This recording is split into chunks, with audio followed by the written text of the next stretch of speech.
conquistar esse campeonato da Copa do Brasil. O Campeonato Brasileiro, você sabe que é necessário ter elenco. O Vasco perdeu, né, vendeu o zagueiro João Vitor, ainda não trouxe ninguém para essa posição, embora o Fernando Diniz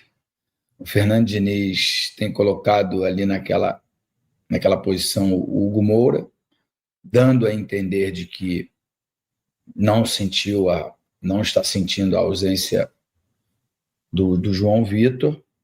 Já no ataque, o Vasco tem reforço que pode até estrear na noite de hoje, na noite fria de hoje, lá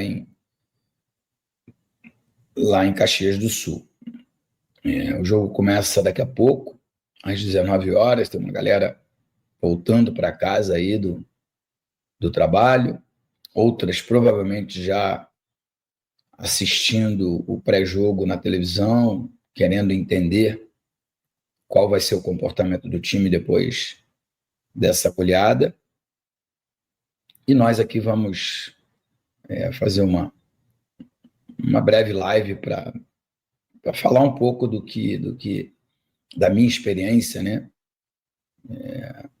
Joguei muitas e muitas vezes lá em Caxias do Sul, algumas vezes venci, outras vezes perdi, mas a verdade é que é muito complicado jogar lá, é sempre muito difícil.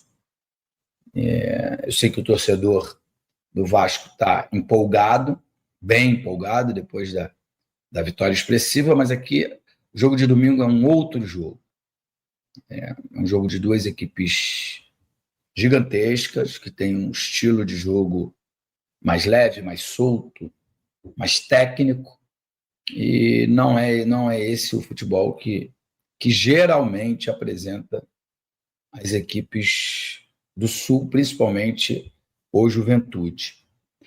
O Juventude se aproveita do fator casa, joga muito bem lá no Alfredo Jaconi, mas joga na imposição física, num jogo de transição que rouba, e sai para o contra-ataque, bola aérea, é meio que na marra que eles tentam vencer os jogos que o Juventude joga em casa. Pelo menos foi assim os últimos jogos que eu acompanhei.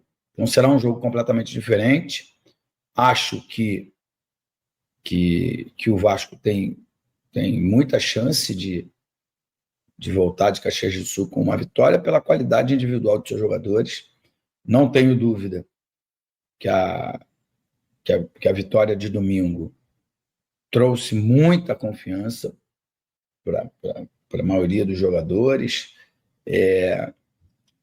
Ouvi que o técnico Ancelotti tem olhado com carinho para alguns jogadores do Vasco da Gama. Todo esse movimento é muito positivo. Hoje alguém me mandou um vídeo dos jogos de 97 contra o Juventude, no jogo porque era um campeonato que você se classificava para jogar um quadrangular depois. Durante o campeonato nós vencemos por 3-0. Eu até fiz um dos gols. Depois, no outro jogo que foi empate, eu não joguei, porque eu estava com 2 cartões amarelos, porque era o jogo que antecedia a final de 97. Eu estou falando especificamente desse jogo contra o Juventude, desses 2 jogos contra o Juventude, porque em 97 nosso time não era o time favorito, não era o grande time, o bicho-papão, a ser campeão brasileiro. Eu não era cotado para ser o artilheiro. Só que foi uma formação de equipe, e foi depois de um jogo desses, um jogo de 6-0, né, que nós ganhamos 6-0 do União São João, que a chave mudou, que o time pegou confiança, porque tinha chegado ali, só para falar de 3 jogadores, os mais velhos, né? Tinha chegado o Valber, o Mauro Galvão e o Evair, né? É claro. E o Vasco, através do Antônio Lopes, tinha promovido ao time principal o Felipe e o Pedrinho. O Juninho Pernambucano ainda era um jovem, esses dias até vi ele falando em algum lugar sobre isso. O Ramon já era uma realidade, né? Já tinha uma certa idade, já tinha rodado no futebol brasileiro, Cruzeiro, Vitória Cruzeiro, ou Cruzeiro Vitória Europa, né? Bayer Leverkusen, já tinha uma certa bagagem. E os jogadores que fizeram muita diferença e foram super importantes, né? O Luizinho também já era remanescente, foi o Nasa e o Odivan. Foram dois jogadores que vieram de equipe pequena, haviam se destacado em equipes pequenas no Campeonato Carioca e vieram para o Vasco com um ponto de interrogação se eles iam conseguir serem jogadores importantes no Vasco. E a gente estreou perdendo para o Corinthians, depois os resultados oscilavam, ganhava, perdia, empatava. Aí depois daquele jogo contra o União São João, eu assumi a artilharia do campeonato e o time deslanchou. Não acredito que o Vasco vá conseguir vencer hoje o Juventude fora de casa por 6, pelo placar de 6-0, mas acho que a coincidência ela existe, acontece. É um outro tipo de campeonato, né? Mas acho que a confiança ela é a mesma. E é o mesmo clube, tem muita coisa semelhante, né? Tem jogadores mais experientes, tem jovens jogadores das categorias de base, outros que vieram como apostas e que estão jogando muito bem. Então, eu acredito que pode ser o momento da virada de chave. E aí, eu estou acreditando que o Vasco vai fazer uma grande partida hoje lá no Alfredo Jaconi e que vai conseguir mais uma vitória. Vitória para tirar o Vasco lá de baixo, né? Da 16ª colocação, colocar ele ali em 13º, 14º, quem sabe até 12º. Aí domingo ganha do Corinthians, 3 vitórias consecutivas, leva o Vasco à primeira página lá do Campeonato Brasileiro, e aí a confiança vai ser gigantesca para o grande jogo das quartas de final da Copa do Brasil contra o Botafogo.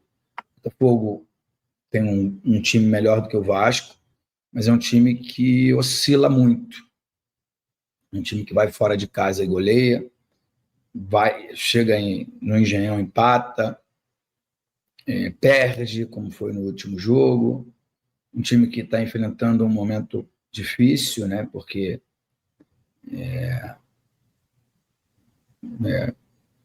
tem muito jogador machucado, jogadores que saíram e outros que estão machucados, está improvisando jogadores. Vasco perde mais uma e Diniz fica sob pressão no comando da equipe.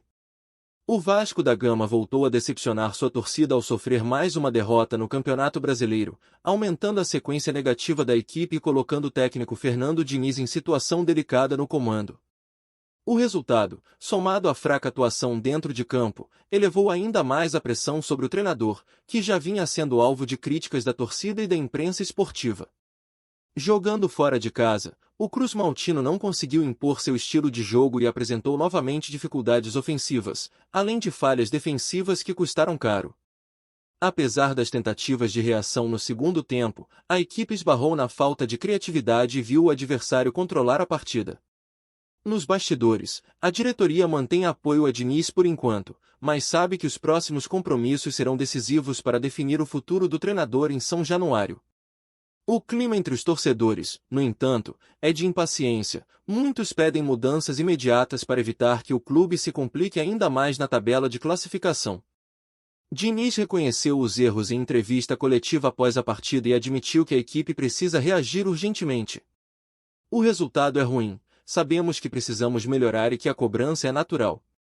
O Vasco tem grandeza e precisamos dar resposta rápida dentro de campo, declarou o técnico. Com a derrota, o Vasco se mantém próximo da zona de rebaixamento, cenário que acende um alerta vermelho em São Januário. A expectativa agora é para o próximo jogo, considerado crucial tanto para a recuperação do time quanto para o futuro de Fernando Diniz no comando técnico.